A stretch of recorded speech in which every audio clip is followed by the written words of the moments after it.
Welcome to First Guardian Equities Weekly News Roundup. China and Sri Lanka issue joint statement post-successful visit of President AKD to Beijing. Strengthen ties with China signal future investments in infrastructure, manufacturing, and tourism, boosting Sri Lanka's economic stability and market prospects.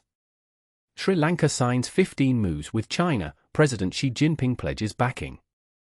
The agreements with China cover critical sectors, signaling enhanced economic cooperation and potential investments that could positively impact Sri Lanka's economic landscape.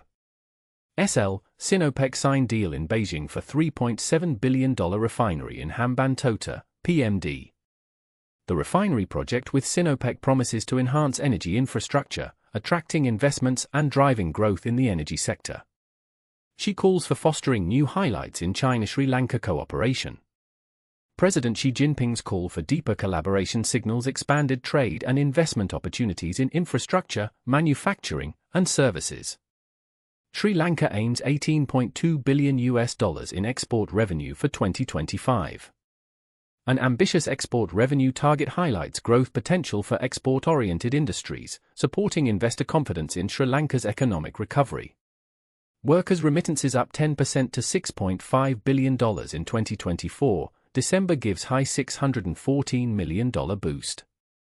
Worker remittances reached $6.5 billion in 2024, strengthening foreign reserves and supporting the broader economy amid recovery efforts. Sri Lanka private credit outpaces government for the fourth month. Private sector credit outpacing government borrowing highlights improving business activity, potentially boosting earnings for listed financial institutions. 1 to 9 January tourist arrivals up 22% YOY. A 22% YOY increase in January tourist arrivals signals robust recovery in the tourism sector, benefiting hospitality and travel-linked industries. Sri Lanka breaks ground for $120 million Marina at Port City to boost tourism. The Colombo Port City Marina project is set to boost tourism, creating opportunities for businesses in the hospitality and infrastructure sectors. Sri Lanka's rubber export earnings up 7% YOY. Rubber export earnings increased by 7% YOY, benefiting companies in this sector and contributing positively to the country's trade balance.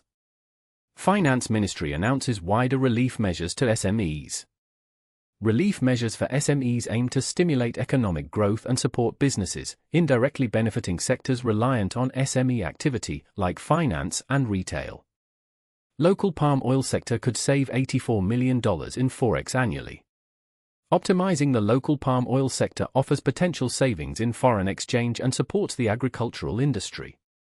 Import delays threaten soaring costs for consumers as importers near heavy losses. Ongoing import delays could impact profit margins for trade-reliant businesses, affecting listed companies in the retail and import-export sectors. Gold surges following December CPI release. Gold prices rose sharply following the CPI release, reflecting global market trends and investor responses to inflationary pressures. COPF approves cement CESS tax reduction, welfare allowance, and other key orders.